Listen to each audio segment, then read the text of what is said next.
Hi, welcome to my channel. My name is Jessie and today I'm completing the Finally Fall book tag.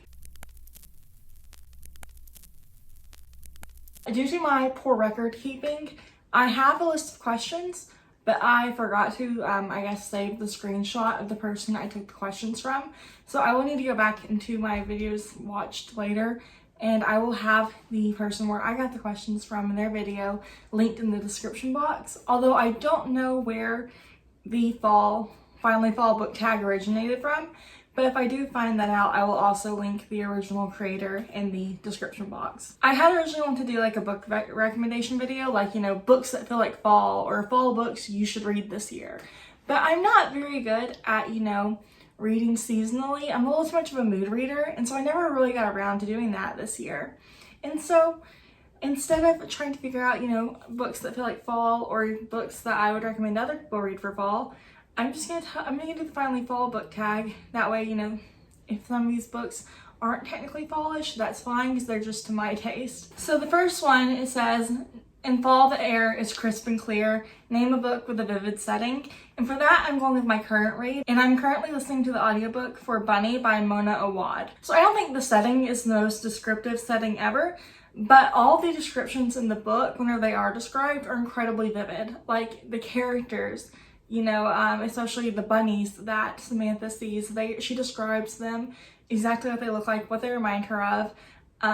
The environment of the school and like the teachers that she sees, and also just the environment of the town. Like, it's kind of in a pretty good and prestigious school set inside of an impoverished town, and I think just all the descriptions together just work really well, and it definitely feels like it has like a fall setting. It's set, it starts right at the beginning of a new school year, so it's set in August/September, so not quite fall, but that time of year where everyone starts to act like it's fall, and then just the whole book is just so descriptive. So the next one says, nature is beautiful but also dying. Name a book that deals with loss or grief. For that, I would say We Can Be Heroes by Kiri Macaulay. It's about two best friends in the aftermath of their third best friend's death. And there's also the point of view from the ghost of the dead best friend.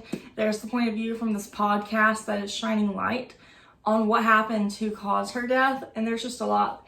These two girls are trying to move on. The two friends are trying to move on from their friend's death and move on with their lives and where they go next. They also both have a lot of other heavy things going on while trying to deal with their friend's death and also avenge their friend in some way. And just, this was such a great book. Okay, next, fall is a back to school season, so name a nonfiction book that taught you something new. First of all, I have done the poorest job of reading nonfiction books this year. I didn't read a ton last year, but I read a few, and so far this year I have read 0 nonfiction books. But I think the most recent nonfiction book I read that taught me something will probably be Untamed by Glennon Doyle. And I don't think this book really teaches you anything concrete, but it does kind of teach you a little bit, about being more yourself, being more comfortable within yourself and living in that way. And I think that's interesting. You can kind of take a lesson away from it. Next, in order to keep warm, it's important to spend time with people we love. So in this one, name a book that has a friend or family group that you would like to be a part of. And so for this one, I have Red, White, and Royal Blue by Casey McQuiston. Alex's family, especially his family and friends, are so supportive and helpful to him. There's a lot going on. His mom's president, his dad doesn't really live with him. He's also some type of political figure. And his sister stays with him, essentially. So his sister and his friend are two great support systems, as well as Henry and his own sister and one of his friends. Like, together they're a really nice friend group. And then Alex's family is actually super supportive throughout the entire book. For the most part, you never really have to guess about, will his family accept him? And so I really appreciated that.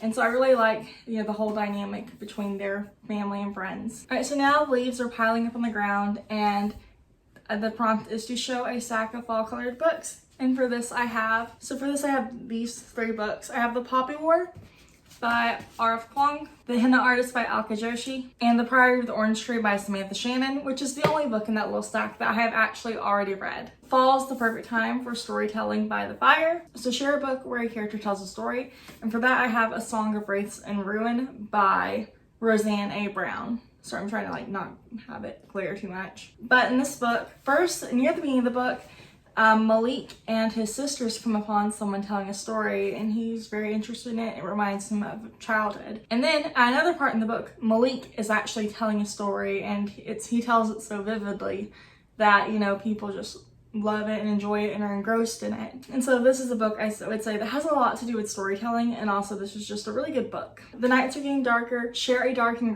creepy read, and for me that would be Things Have Gotten Worse Since We Last Spoke by Eric LaRocca.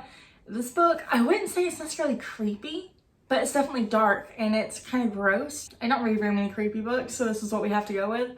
But that book really kind of grossed me out, kind of made me uncomfortable after I got done reading it. But that book, I would say, was definitely dark and creepy / a little gross. The Days Are Getting Colder, share a book that could warm someone up on a cold day. And for me, that would be Blackout by multiple authors, including Danielle Clayton, Tiffany D. Jackson, Nick Stone, Angie Thomas, Ashley Woodfolk, and Nicola Yoon. I don't read many short books, but this one's pretty short, pretty small, and it's full of short stories. They were all just lighthearted, fun, sweet stories. Some of them, you know, started off a little bit heavier, but they all ultimately had happy endings and were sweet and like just little love stories, I guess, each. And then Tiffany D. Jackson's story, her story would, you know, it started the book, it was The Long Walk, I believe, and it started the book, and then you'd read a section of it, and then you'd go to another author's short story, and then you'd go back to The Long Walk, and then back to another author's short story all throughout the book.